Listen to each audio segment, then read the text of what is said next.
दोस्तों नमस्कार।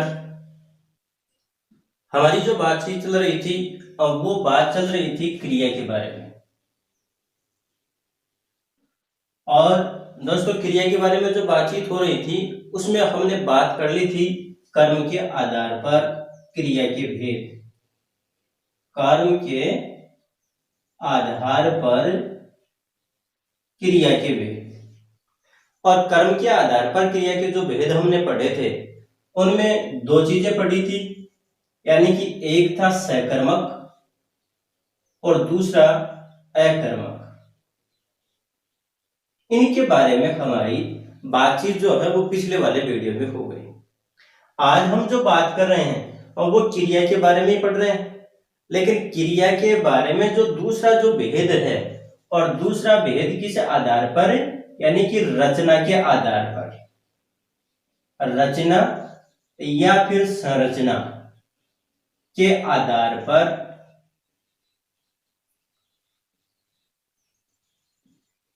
क्रिया के भेद,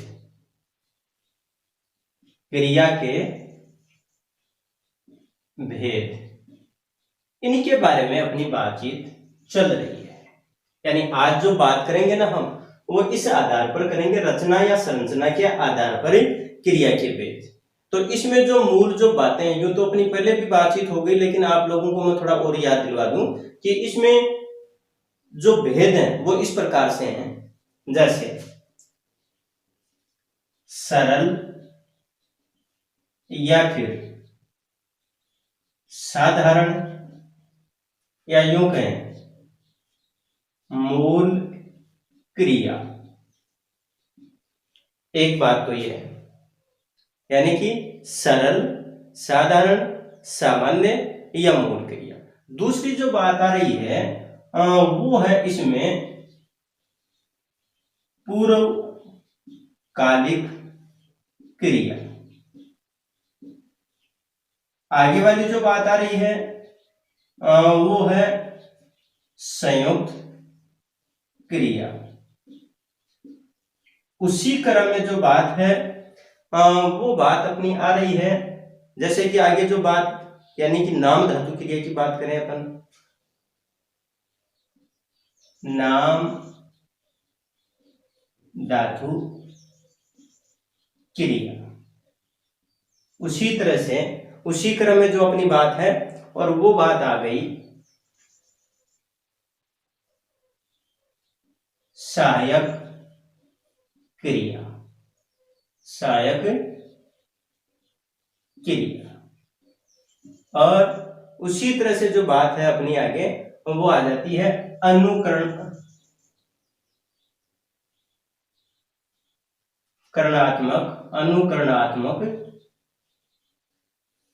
क्रिया। अनुकरणात्मक क्रिया के बाद में बात आ जाती है अपनी समापिका।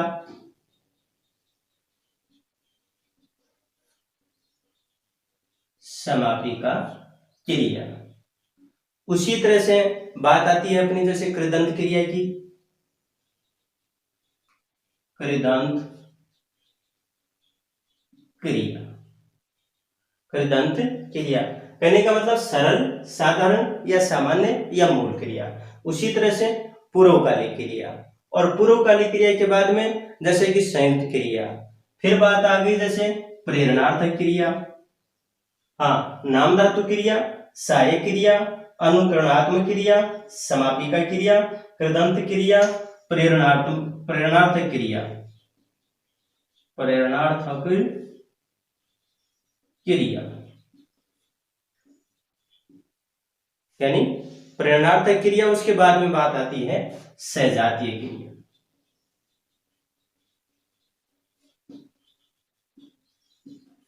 यानी इनके ऊपर हम बात करने वाले हैं। सरल, साधारण या मूल क्रिया, पूर्वकालिक, संयुक्त क्रिया, नाम धातु क्रिया, सहायक क्रिया, अनुकरणात्मक क्रिया, समापिका क्रिया, कृदंत क्रिया, प्रेरणार्थक क्रिया, सजातीय क्रिया। तो हम सबसे पहले जो बिंदु लेते हैं वो बिंदु लेते हैं यानी कि सरल या साधारण क्रिया। और जो सरल और जो साधारण क्रिया है उसमें यानी कि जो बात आ रही है अपनी जो करता है और वो एक तरह से यानी कि साधारण रूप में काम करता है। इस बात को हम यूं ले लें, रचना के आधार पर, रचना के आधार पर, और इसमें हम सबसे पहले लेते हैं साधारण या सामान्य या फिर सरल, यूं है मूल क्रिया। कई नामों से जाना जाता है इसको, मूल क्रिया। और इसमें यानी परिभाषा के तौर पर अगर हम देखें परिभाषा, तो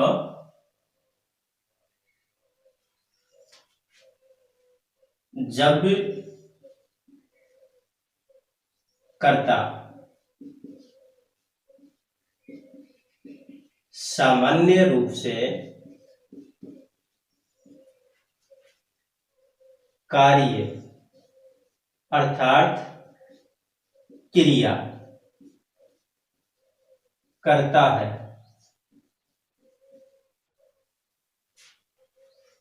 और वहां मूल क्रिया होती है। जैसे मोहन पढ़ता है,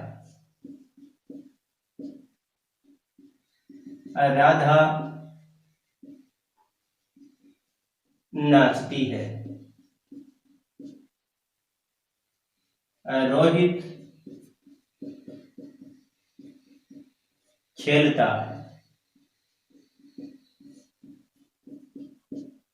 यानी क्रिया का जो सामान्य रूप है वो प्रयुक्त होता है, जो मूल रूप जो क्रिया है यानी मूल रूप में जो क्रिया है वो प्रयुक्त होती है।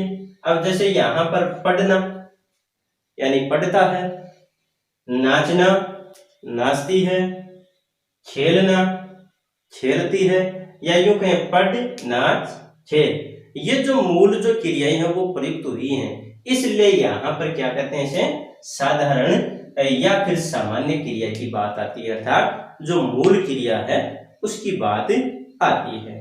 उसी क्रम में हम आगे वाला जो बिंदु है यानी इसका जो अगला जो भेद है उस भेद के बारे में बात करते हैं। और अगला जो इसका भेद है वो भेद है संयुक्त क्रिया। संयुक्त क्रिया दोस्तों, यहां पर एक छोटी सी बात समझने वाली यह है कि यहां जो शब्द आया संयुक्त, इसका मतलब है कि एक से अधिक। हम इस बात को यूं कह सकते हैं कि जब भी एक से अधिक जो क्रियाएं हैं वो मिलकर के वाक्यों में प्रयुक्त होती हैं तो वहां पर संयुक्त क्रिया होती है। इस बात को हम यूं कह सकते हैं, जब वाक्य में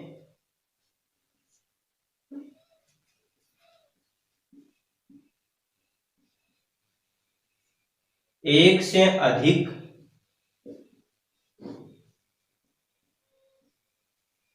भिन्नार्थक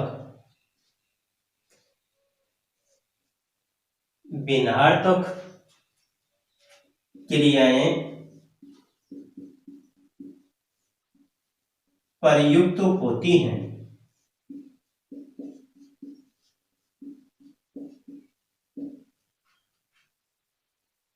वहां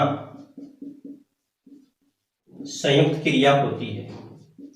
वहां संयुक्त क्रिया होती है। अब हम उदाहरण लेंगे, तो उदाहरण देखिए इसके। अब जैसे कि वह स्टैंड पर पहुंच गया होगा, रोहित दौड़ गया होगा, उसने पार्सल भेज दिया होगा। अब यहां पर यानी कि जो बात आ रही है वो बात ये आ रही है कि संयुक्त क्रिया में वाक्य में एक से अधिक भिन्नार्थक यानी भिन्न अर्थ वाली जो क्रियाएं हैं वो प्रयुक्त होती हैं। अब यहां पर देखिए इस वाक्य में एक क्रिया, दो क्रिया और तीन क्रिया, यानी पहुंचना, गया, जाना, होगा, होना, ये भिन्न अर्थ वाली जो क्रियाएं हैं एक साथ प्रयुक्त हुई हैं। उसी तरह से यहां पर देखो दौड़, गया, होगा, दौड़ना, जाना और होगा, यानी कि गया।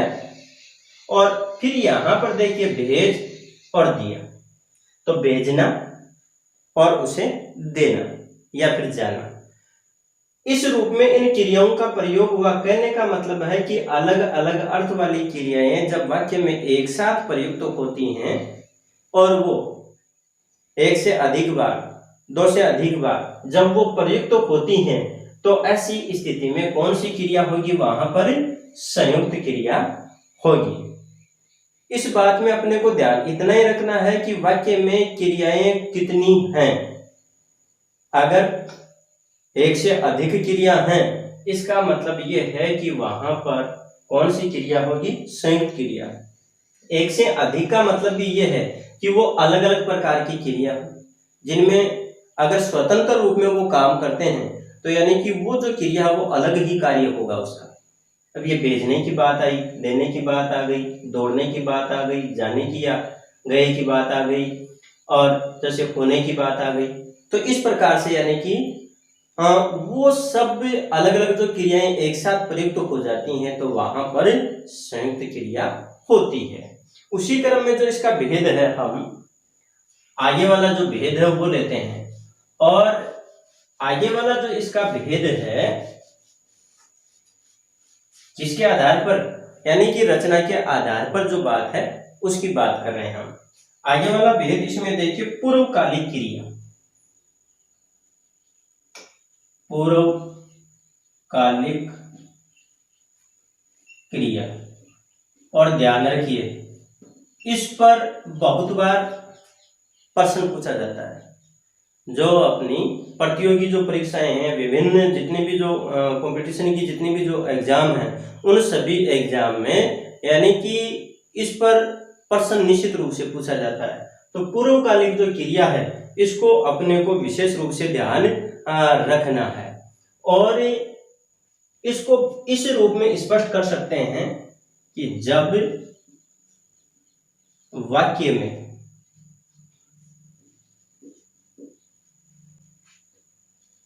कर्ता द्वारा दो कार्य या फिर यूं कहें कि क्रियाएं होती हैं,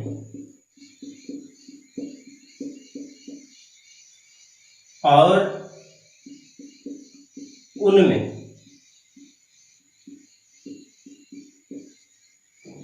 पूर्व में जो क्रिया, पूर्व में जो क्रिया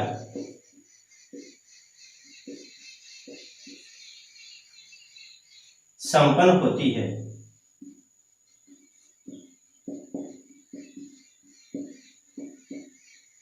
उसे पूर्वकालिक क्रिया कहते हैं। पूर्वकालिक क्रिया कहते हैं।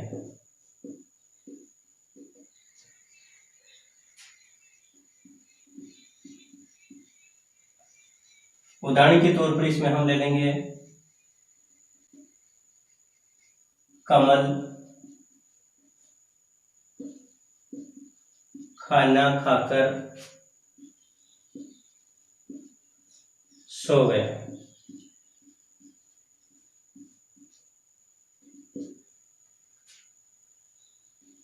वहीं पर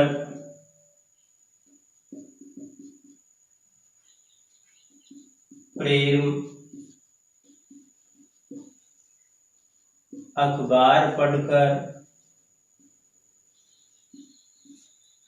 चला गया।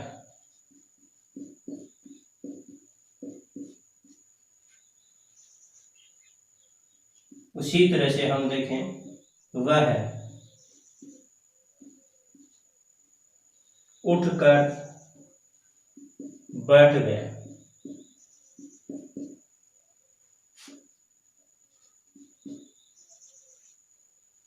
मोहित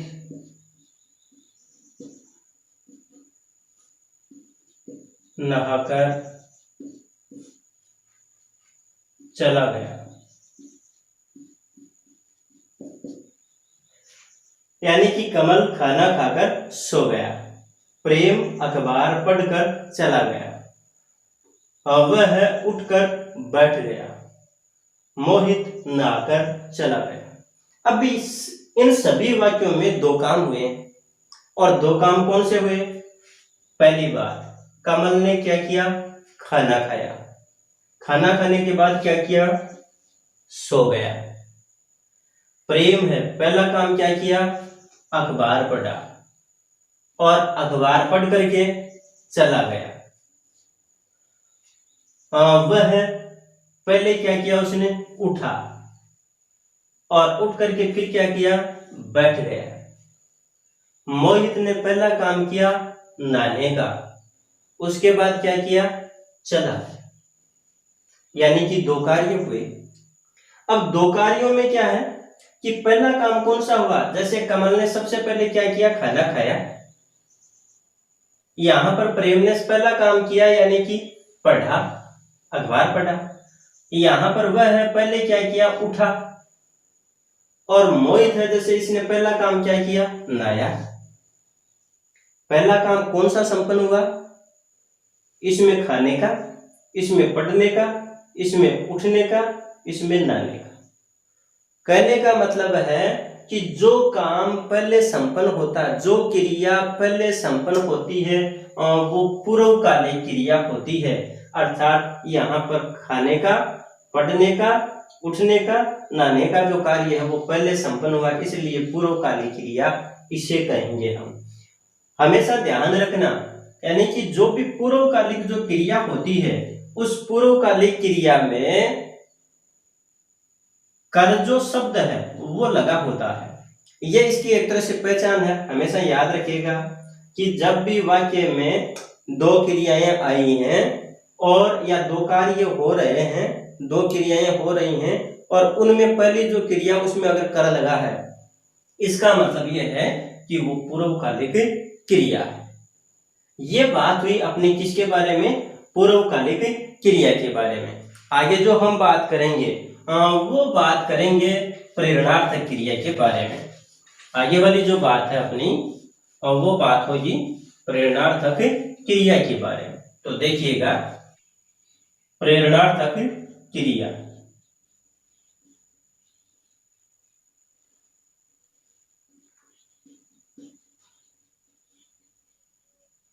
प्रेरणार्थक क्रिया।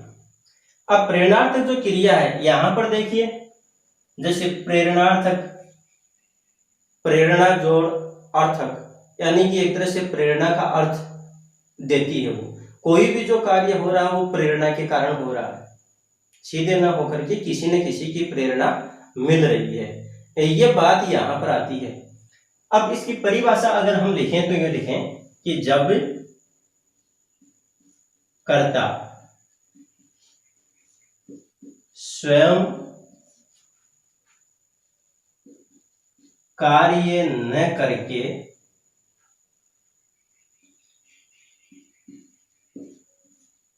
अपनी प्रेरणा द्वारा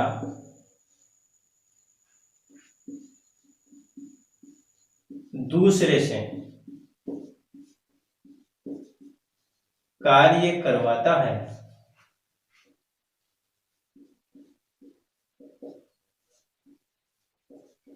वहां प्रेरणार्थक क्रिया होती है।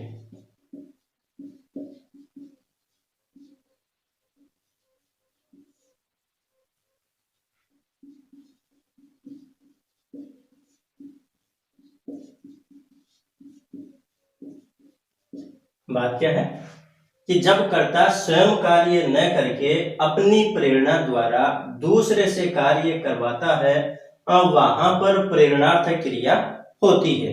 प्रेरणार्थक जो क्रिया है उसके दो भेद होते हैं। प्रेरणार्थक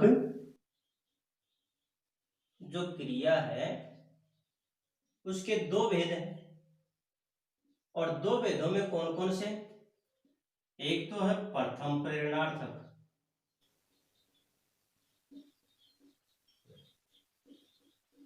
और दूसरी है द्वितीय प्रेरणार्थक। द्वितीय प्रेरणार्थक, ये दो क्रिया है, प्रथम प्रेरणार्थक और द्वितीय प्रेरणार्थक। हम जो बात करेंगे सबसे पहले वो बात करेंगे प्रथम प्रेरणार्थक क्रिया के बारे में। तो यहां पर देखिएगा, प्रथम प्रेरणार्थक जो क्रिया है उसमें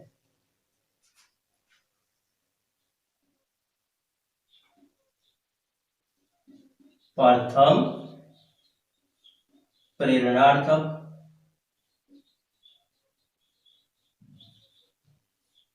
क्रिया,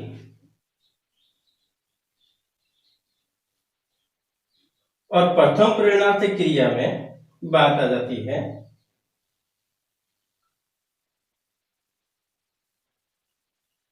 मां ने बच्चे को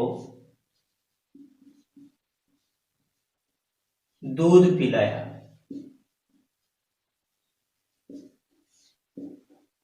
उसी तरह से गुरुजी ने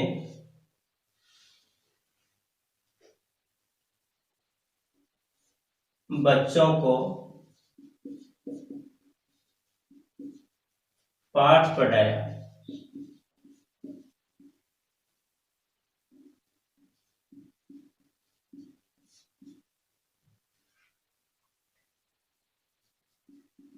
उसी तरह से गवाले ने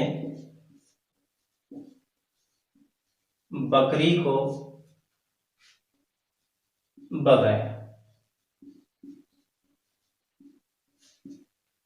अब यहां पर देखिए बात ये कि मां ने बच्चे को दूध पिलाया। यहां पर दूध पीने का काम किसने किया? बच्चे ने किया। लेकिन काम यानी कि प्रेरणा कहां से मिली? यहां पर मां से मिली। और वहीं पर गुरुजी ने बच्चों को पाठ पढ़ाया। पाठ पढ़ने का काम किसने किया? बच्चों ने किया। लेकिन यहां पर प्रेरणा किसकी थी? गुरुजी की थी। गवाले ने बकरी को भगाया, यानी कि भागने का काम किसने किया? बकरी ने किया। लेकिन प्रेरणा कहां से मिली? गवाले से। कहने का मतलब है कि कर्ता स्वयं कार्य न करके दूसरे से जब कार्य करवाता है, यानी कि मां ने बच्चे को दूध पिलाया, दूध पीने का काम तो बच्चे ने किया है, लेकिन यहां पर करवाया किसने? मां ने। मां की प्रेरणा से ये हुआ। यहां पर पाठ पढ़ने का जो काम था वो बच्चे ने किया है, लेकिन प्रेरणा कहां से थी? गुरुजी की थी।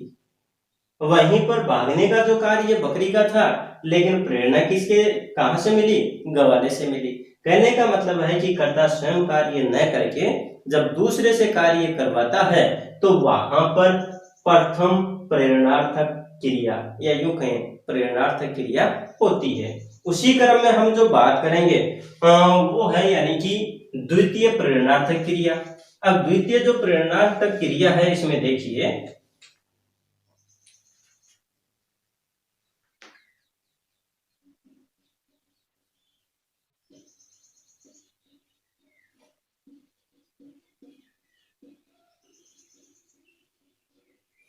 द्वितीय प्रेरणार्थक क्रिया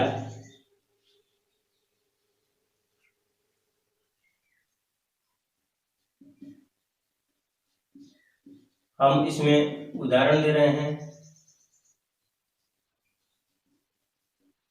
मां ने 2.5 से बच्चे को दूध पिलवाया। उसी तरह से गुरुजी ने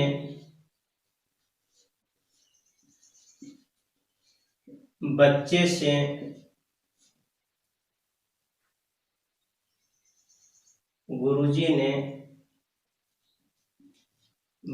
से सबको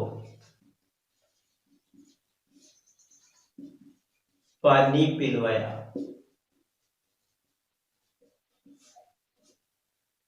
उसी तरह से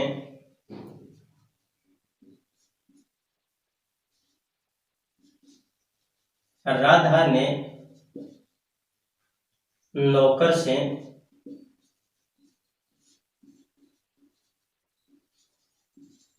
कपड़े धुलवाए। यानी माँ ने दास से बच्चे को दूध पिलवाया, वहीं पर गुरुजी ने बच्चे से सबको पानी पिलवाया और राधा ने नौकर से कपड़े धुलवाए। यहां जो बात आ रही है कि द्वितीय प्रेरणार्थ की, तो यहां पर देखिए, यहां एक प्रेरणा तो कौन है? माँ। दूसरे प्रेरणा तो कौन हो गया? दहाई। इसमें प्रथम प्रेरणा कौन है? गुरुजी। द्वितीय प्रेरणा कौन है? बच्चा। और यहां पर प्रथम प्रेरणा राधा, दूसरी जो प्रेरणा है और वो नौकर है। कहने का मतलब है कि जब क्रिया में वा आता है, ध्यान रखिएगा इस बात को, जब क्रिया में वा आता है तो वहां पर द्वितीय प्रेरणार्थक होती है। जो क्रिया है वह क्रिया कौन सी होती है? द्वितीय प्रेरणार्थक।